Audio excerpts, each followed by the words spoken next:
Good morning everyone. So, it's currently 6:20 in the morning and actually, kanina pa ako gising. Pero pinipilit ko pang matulog dahil nga it's gonna be a long day again, a long drive na naman.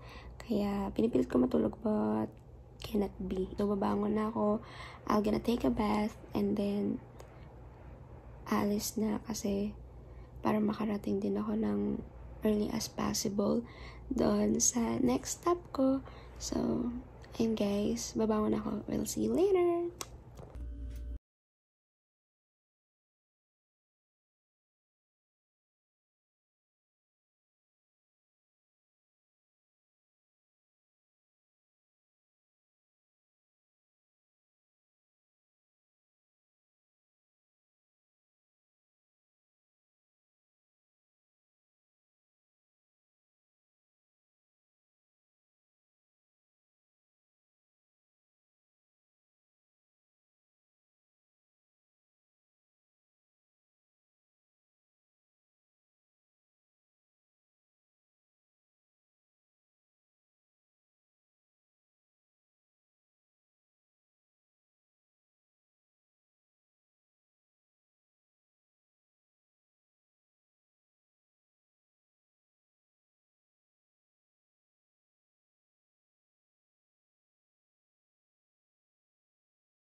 So, ayun guys, magkakape muna tayo. Just bear with my face right now and with my hair, diba? My hair is everywhere. So, hayaan nyo muna yan. Sorry guys kung medyo bumubulong tayo kasi alam mo naman, may mga kapitbahay tayo dito. Kaya, ayan, kape-kape muna. Tapos, mag-ayos and then, larga na. And it's currently 7:14 in the morning pala guys. Ayan. And I forgot to tell you, today is September 24, 2021. So, yesterday, ako, nagbiyahe from Museo, Saskatchewan to here in Calgary. From sa house to here, 7 hours and 4 minutes. But, due to mga traffic, diba?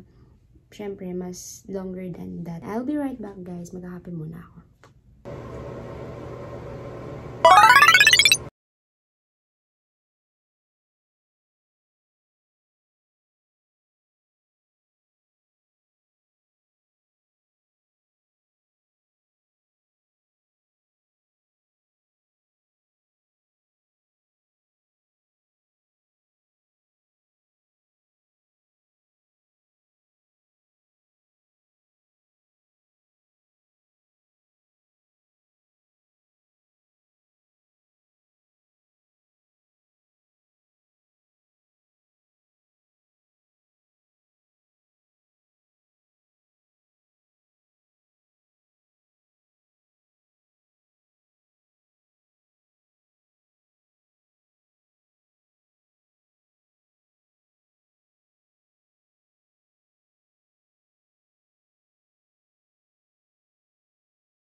Of the day. So, naka-ano lang ako. Ano ba to? Jump shorts. Basta ito. So, naka-ganito lang ako. Tapos, naka-off shoulder ako. Naka-crop top inside. And at the same time, leggings ng butas-butas. And my Michael Kors na shoes. Tapos, and ito lang yung aking cardigan. Ayan. So, I already cleaned everything here. So, nilagay ko na doon yung mga maruming towels. Basura, tinanggal ko na rin. And ayan, tinanggal ko siya yung mga bedsheets kasi para palitan ng housekeeping.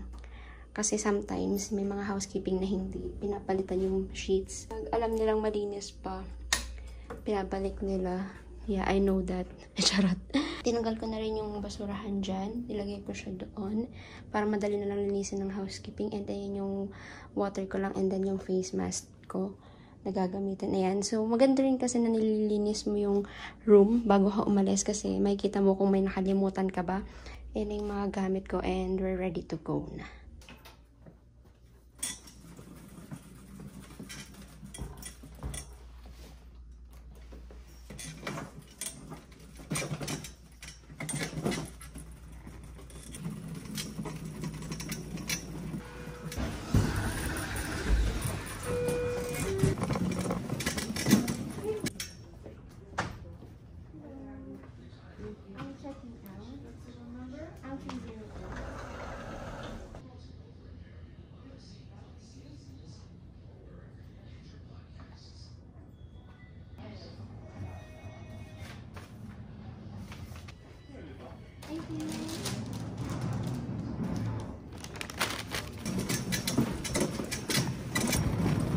Ang hirap i-control ng cart.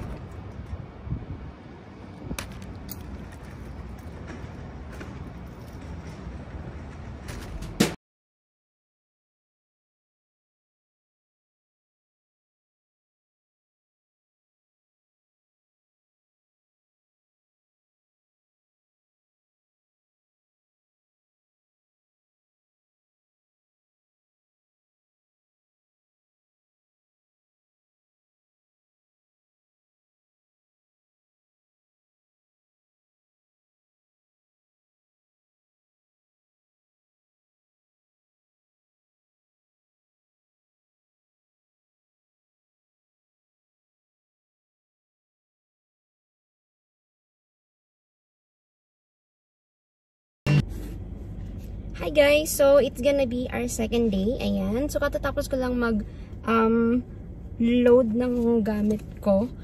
And, from dito sa inistayan kong hotel sa Econolog. So, meron tayong free breakfast. And let's see kung ano itong free breakfast natin kasi hindi pa tayo nag-breakfast. So, meron silang spoon and forks here. Aba, ayan. Meron silang blueberry brand mini muffin.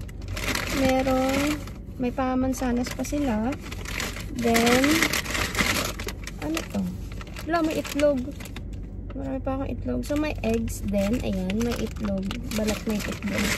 And, may pa-juice pa sila. Ayan, sun-dried juice. Ayan, so ito yung mga free breakfast nila. So, mamaya na tayo mag-breakfast kasi wala pa akong kumain.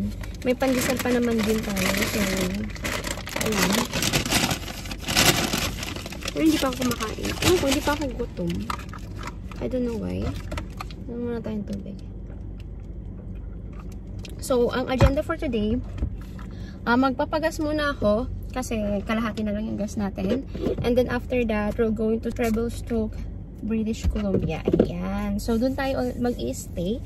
Kaya, we'll see you guys later. O, diba? Gusto nyo yun? Ayan. So, see you guys later! Hi guys! So, andito na ako sa British Columbia! Ayan na! Nakarating na rin sa wakas! Ayan na, nalayas na ako. Nakapagpapicture na ako eh! Ay nako, sa wakas, nasa busy na rin ako! OMG! So, yarn. Charot. Ngayon, si Clark, nagpa-flash tayo ngayon kasi nga nandito tayo sa highway.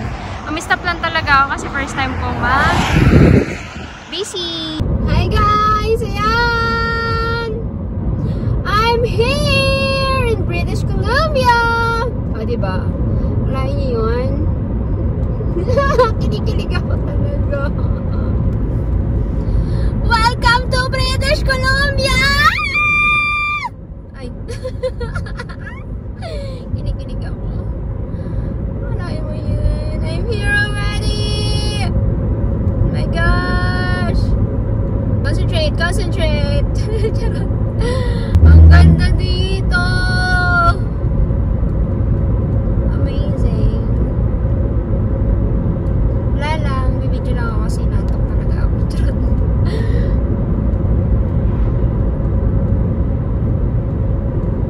Ganda, diba? Appreciate nyo! Hi, Crystal Love! So, ayun, I'm still on the road pa. Kasi, ewan ko sa road close ata or may construction. Kaya, nakatigil lahat ng sasakyan dito sa Trans-Canada Highway 1. Ang haba na ng pila ng sasakyan. So, I don't know kung hanggang anong oras. Supposedly, darating ako sa pupuntahan ko sa Revelstoke ng alas 3. But, it's already 2:32 na ng hapon, 88 kilometers pa para makarating ng Revelstoke. So, ang sabi dito sa GPS ko, 4:28 PM pa ako makakarating dun. Ayan, and so I'm so tired. Ako po lang ako dito sa sa loob ng sasakyan, but probably mamaya lalabas ako just to stand kasi syempre 'di ba ilang oras kang nagda-drive. Pakita ko na lang sa inyo yung view right now. So, andito ako ngayon. Yung mga gamit ko, sandamakmak. Ayan, so ganito ang itsura ng place. Walang maraan na sasakyan sa opposite way kasi ewan ko, naka-stack din yata on the other side. Tapos ayan, ito yung lugar lang. Ayan. So marami na yung nakapila na sasakyan doon. Ayan no. Kung nakikita nyo. But ayan, ang haba na ng pila.